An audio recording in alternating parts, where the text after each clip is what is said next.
Welcome to revision week 19. This week we are looking at defensive design, including types of errors, input validation and authentication. Okay, so make sure you've got your sheet in front of you, revision sheet 19, ready to complete as we go through the video. Okay, so firstly, let's start off. What is defensive design and input validation? Defensive design is essentially making sure your program functions correctly, never breaks, and doesn't produce errors.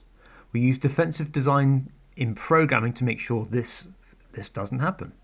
Defensive design is essentially designing a program so it functions properly and does not crash. It functions properly and does not crash. Defensive design. Okay, what things could go wrong when you are using a program? For example, imagine someone's coded this program here to sign up for a website such as Xbox Live. You've got your name, email, age, password to be entered. Well, the fields could be left blank. An email address could be put in that's not suitable.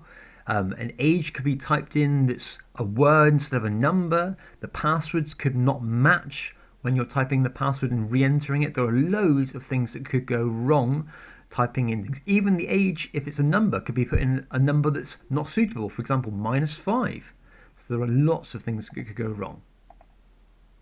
So we are designing programs defensively, checking things such as anticipating what might go wrong with the user typing in the values, anticipating misuse, well-maintained code, which we'll look at next time, looking at the code, making sure it's easy to look after, and also testing it to make sure we reduce the number of errors and hopefully prevent errors happening at all.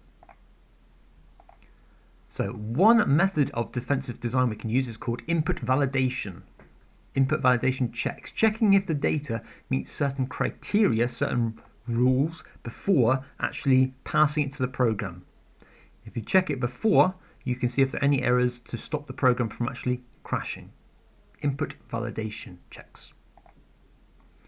So again here, imagine this example here with an age input. What could go wrong with the age? They could leave the age empty, for example, or blank. The value put in could be not a number. It might not be a suitable number in a certain range between 0 and 100. It might not be the same right length, or it could be a suitable age but not in a list of ones you are looking for. So there are lots of things we can do to validate or check the age being typed in. So what are the checks you need to know? What are the input validation checks? We have got checking if the data has actually been entered, not left blank. Presence check. Checking the data is in a specific range, for example between 0 and 100. A range check. Checking the data is the correct type. For example, is it an integer? Type check. Checking if it's in a list of acceptable values. Lookup table. You look up to see if it's in a list. Checking if it's the correct length, or is it 3 digits long, for example. Length check. Or does it follow a certain format, such as a date or a number plate? Format check. Does it follow a set pattern of acceptable entries? On your sheet, complete this section now, please. The two sections here, defensive design, input validation. Pause, complete.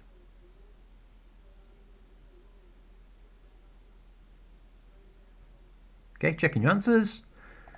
Defensive design, designing a program so it functions properly and does not crash. Input validation is checking if the data meets certain criteria, certain rules before passing it into the program. And our checks here, presence check, has it been entered? Range check, is it in a range? Format check, type check, checking your answers now please before moving on. Purple pen.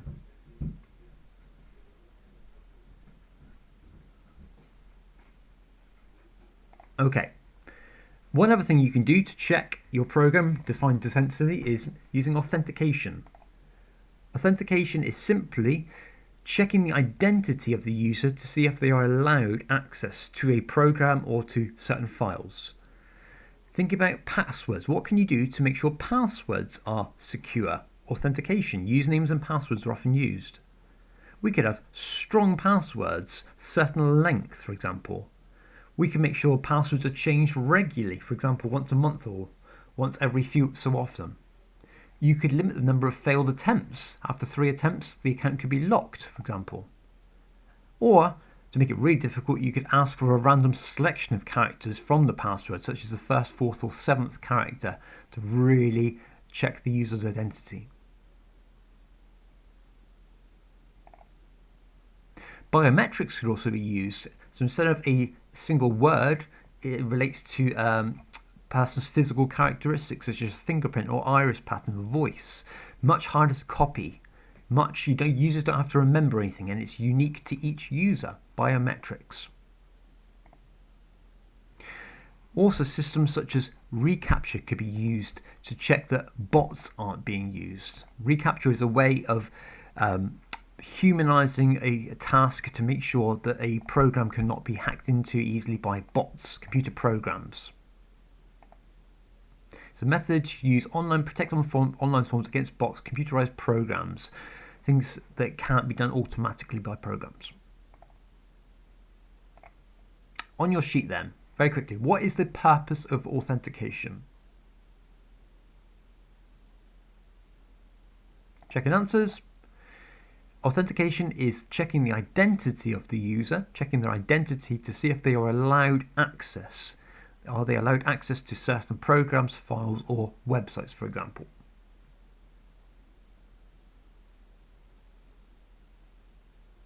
Final section, testing and types of errors. So imagine you've coded a program, you want to make sure that it works correctly. Okay? You test it. Well, what can happen when you test it? It could work perfectly, possibly. It could run but give the wrong result, the wrong output. Or it could just not run at all. Those are all things that could happen when you go to test it. 2 of those M1s are both types of errors, however, though. 2 types of errors, syntax and logic errors. Syntax errors are where the program does not run at all. When the compiler, the translator, tries to convert the code into binary, however, there's a problem where your code does not follow the rules of the programming language or the grammar, and it cannot complete the conversion, cannot compile the code. Generally, it will return the location of where the error is. Possible causes, common causes, spelling mistakes with keywords such as print being spelled incorrectly, missing brackets or speech marks around certain types of data, or spelling mistakes with variable names where it's pointing to the wrong variable and it cannot find it. Syntax errors, where the program does not run at all because the rules or grammar of the language have been broken. Logic errors, however, are different, where the program runs but it gives unexpected result. It produces a result that is not expected. It's more difficult to diagnose these because the program is not actually giving you an error. For example, it could be the wrong total that's given you to you, or the wrong output. Possible common causes, incorrect relational operators, greater than instead of less than, for example. Could be the wrong logical operator and instead of an or, for example, that's comparing the wrong things.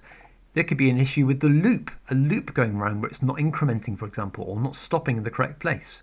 Or maybe a wrong variable being checked or used.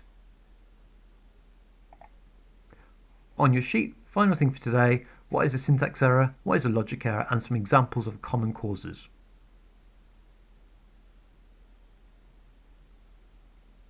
Checking your sheets. Syntax error, where the rules of the language have not been followed, it will not run the source code at all.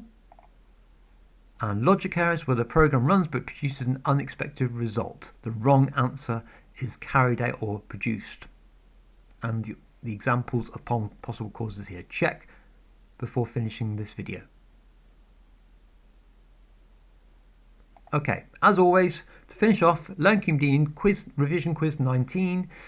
Make sure you check each question and improve. You should be getting 100% by the end of this quiz. Good luck, and I'll see you in lesson.